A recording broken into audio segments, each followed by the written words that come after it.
Well, friends, it is hard to believe, but we are almost through the month of August. But that doesn't mean that heat is done with us just yet. We'll check in with Allie for a look at just how hot we could get and for how long.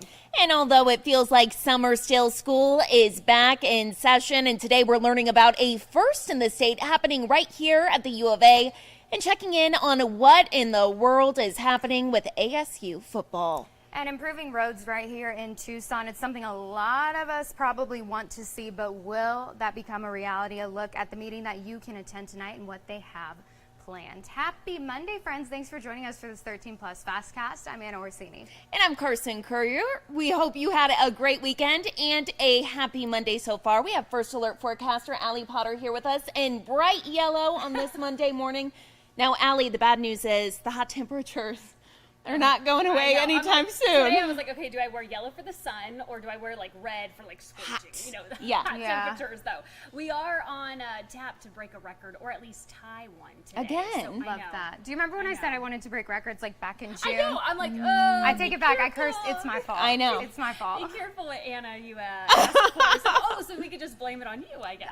If I have to take it so you don't have to, I'll take it out. No, it's oh, okay. How sweet. That's very sweet. We're being very nice to each other on this Monday. Let's take a look at this though. But Anna, I will say this record isn't too bad though. Okay, 107, right? The last time we were talking about that, we were in the 112 range. So this is at least some good news though. Keep in mind our average has dropped a degree though. We're at 98 degrees. We're not seeing average temperatures at all. That 107 forecasted high for today, and then keep it on that for our record set back in 1998 at 107.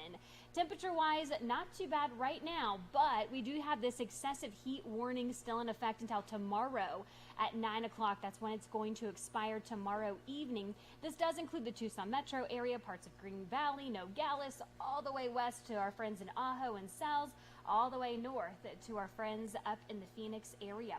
Temps right now, not too bad, but they're obviously not going to stay this way. 94 degrees if you're in Tucson, 92 in Nogales, 100 degrees in Marana, 93 for Benson, 85 for our friends down in Bisbee. Taking a live look at our satellite radar, just some dry conditions, a little bit of clouds we are picking up in Cochise County, but overall staying dry for the most part. We do have a slight chance for rain though, very possible with some scattered showers. So let's time it out like we always do around that 3 o'clock hour. That's usually when those storms really start to make their way into town. And lucky for us, we have a newscast going on during that time. So be sure to tune back in. Sierra Vista, parts of Tombstone, a little spotty though if you're in the west side of the state. Actually making its way into the metro Tucson area with some isolated showers though. But mostly any type of storm activity is shaping up to be more so on Mount Lemmon. But then Benson, parts of Sonoyta, a little bit still sticking around in Tucson around that 10 o'clock hour.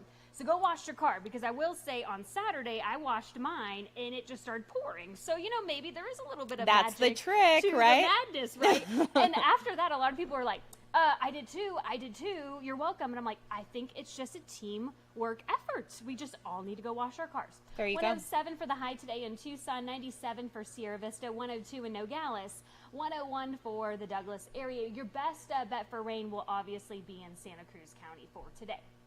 That 7-day forecast, we have first alert action days because of that excessive heat warning in effect today and tomorrow.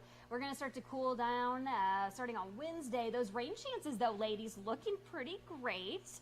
And welcome back, Anna, by the way. I know you're under the weather, so to speak, though. But I think Anna's bringing back those rain chances and cooler temperatures. I think you're making up for, wanting those record-breaking temps. Okay, well, if I can make it up in some ways, y'all, because this is, I Very was like, let's go for that heat streak. We got to day 50. I was like, I take it all back. I know, it's okay. It was tough.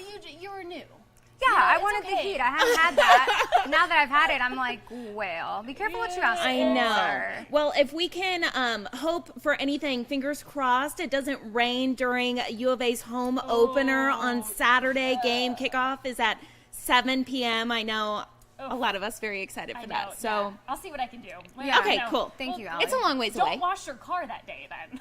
Deal. I mean, 95 degrees and 40%. Like, there's nothing worse than being out in the heat and the humidity. I know. But we'll still be out there. Yeah, it's rooting the on our first day of Cats. football season, so we're going to be out there regardless. Awesome. Thank you, Allie. Appreciate it, Allie. Well, of course, some other big news that we've been following nationally are some of the investigations and also cases, criminal cases against former President Donald Trump. Yeah, that's right, Anna. And we actually have updates on when those trials could take place and what are the kind of next steps there. So we know that in Fulton County, Georgia, Trump and his 18 co-defendants are set to be arraigned on September 6th. That's next Wednesday. Trump's arraignment will take place at 9:30 Eastern time, so that's 6:30 a.m. Tucson time. He'll be followed by Rudy Giuliani at 9:45, John Eastman at 10, Sidney Powell shortly after at 10:15, and Mark Meadows, that starts at 10:30. The arraignments will all take about 15 minutes and will continue until 3 o'clock that afternoon. Again, that's happening next Wednesday. We'll be tracking that for you and bring you any updates on that. And in another update that we got in this morning, some potentially even bigger news. A trial date has been set in Washington, D.C. for Trump's alleged efforts to overturn the 2020 election. That date is March 4th. So Trump's lawyers had initially requested that the trial be pushed back to April of 2026. That would be about a year and a half after the election, but the judge denied that request this morning. According to Trump's legal team, there are already around 250 witnesses in the case so far. Prosecutors, however, argued that there was a need for a quick trial because of Trump's use of social media and that there were some posts about the witnesses, potential witnesses in this case, and just the case in general. So, of course, both of these a pretty big deal. We'll continue to keep you updated on any developments that do end up coming out of this. And right now in Pima County, closer to home, a big push for the importance of gun education, just how to be safe with those firearms. How to be a smart, safe, responsible gun Exactly. owner. Yeah, this actually comes after 280 gun-related deaths last year in Pima County. That is the second highest number ever recorded for the county. And so now county leaders are holding some gun safety classes to kind of promote the idea of responsible firearm usage here at home. Now, the lessons are held by the University of Arizona's Wildcats. That's the school's competitive rifle and pistol team. People are taught how to load and hold a gun and other key safety procedures like pointing a gun in a safe direction. The goal here is to make sure that the gun carriers on the streets are safe with those firearms and that they're using them responsibly. Listen. Surprised how many people don't understand just how a firearm works, how to operate it, how to even use it safely. I think it's something really important for anybody to know. And we're out here teaching and helping out. We love to help out and teaching. It's one of our passions. I mean, I think it's great. Now, if you are interested in learning more about this, the next First Shots class is scheduled for January of next year. You and your family can attend. We do have the information and all the details up on our website, KOLD.com. Well, you may not know this, but this Thursday is actually International Overdose Awareness Day. And in 2022, there were 450 overdose deaths alone just in Pima County. Now, one mom is making it her mission to make sure that everyone who is struggling with addiction knows that there is help out there. Our very own Emily Miranda explains what the Enlightening Hope Project is. Olivia Perez lost her brother at the age of 25 to a meth overdose. The death took a toll on her and her family. As a family member, you want to help the person, right? But it's very hard to kind of swallow the pill that you can't help somebody until they're ready to get help. But she says the memory of her brother pushed her to want to help others who are struggling with addiction. And I think a lot of people that are using substances feel like nobody wants them anymore. And here they're very wanted. We want to help. And so that's what my purpose is to make them feel comfortable here. It was a similar story for Naomi Vega. The founder of the Enlightening Hope Project says she started it after losing her son to an overdose in 2020. The event was a way of honoring those who have been directly affected like herself. We are here to recognize families that have lost loved ones due to an overdose, provide a venue to mourn their loved one in dignity, speak about them, talk about them, raise awareness for other people that are struggling with addiction, and connect them with resources. Vega also says this is the first time they have brought in multiple law enforcement agencies to speak. She wants people and agencies to know that the work they do can't be done without their help. Them to understand that we're with them because we can't do this by ourselves. Community agencies are very resourceful and they help people, but law enforcement have the data, and I don't want people to see law enforcement as something negative. This was also an opportunity to raise awareness for people currently struggling with addiction. Chris Chavez used to be one of those people.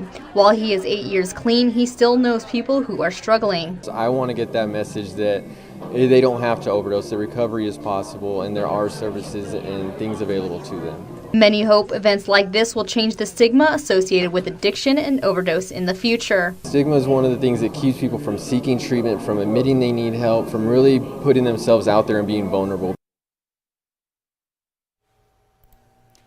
And looking ahead to later today, another chance for you to learn more about what's next for a 10-year plan to improve neighborhood streets.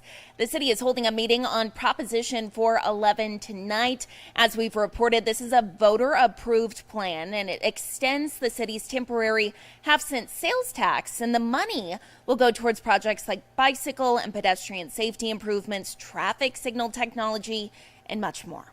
So if you would like to go, that meeting does start at 5:30 tonight. It'll be at the Parks and Recreation Administration building on Randolph Way. Of course, we will keep you updated on anything that does come out of that later today.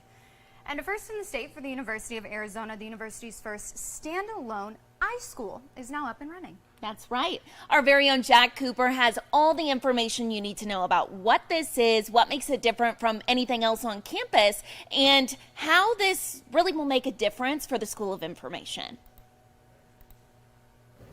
Now, I'm told the goal of an iSchool, not just here at Arizona, but really anywhere across the country, is to have graduates ready to help you as more IT or information technology becomes available. People who are creative, who can help understand how IT works and different ways to use it are preferred.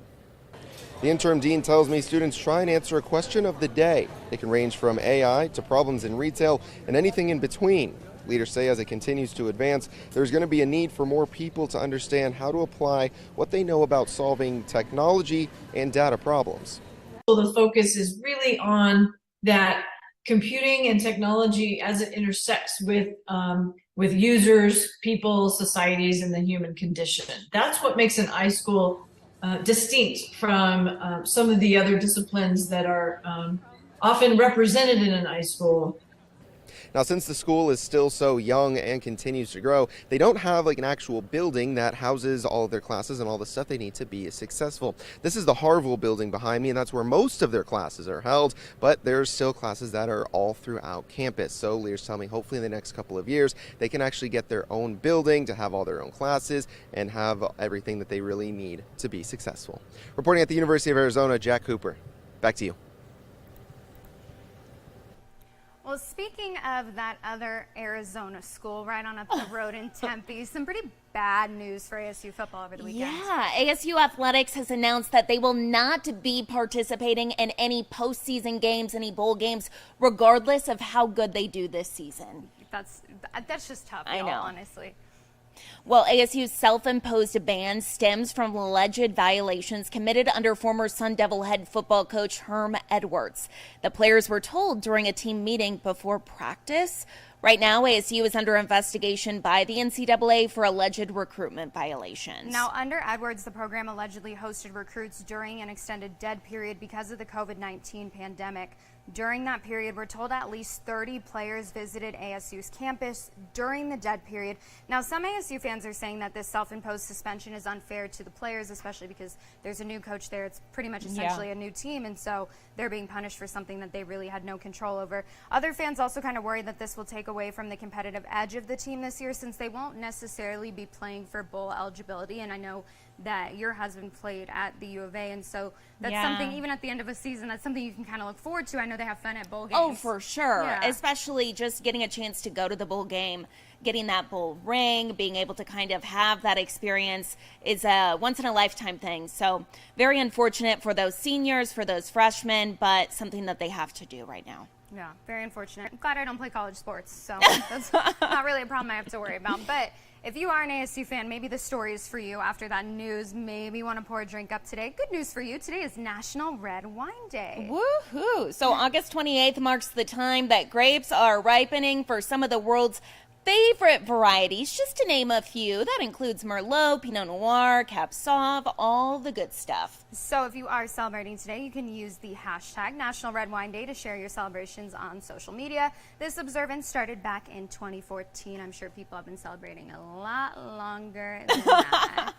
I love red wine. That's like my drink of choice. Do you really? Yes. Huh. Are you like a white wine girl or just not a wine girl? Honestly, and my mom would be so disappointed. I hope she's not watching this. I just kind of like the $3 barefoot, the tacky wine. There's nothing wrong with that. Yeah, That's still wine. I save money, so there's that. But I'm definitely not like a wine connoisseur. I think Wine snob. Yeah, not at all. I'm like, just give me something cheap. I'm fine. Yeah, we both came from Oregon, lived there a little bit. So many wineries in that area. I actually went to a class back when I was a reporter in Oregon, and you got to taste all these different wines, and then you had to guess which one was the most expensive. And half the time, the cheaper to mid-range were my favorite. Yeah.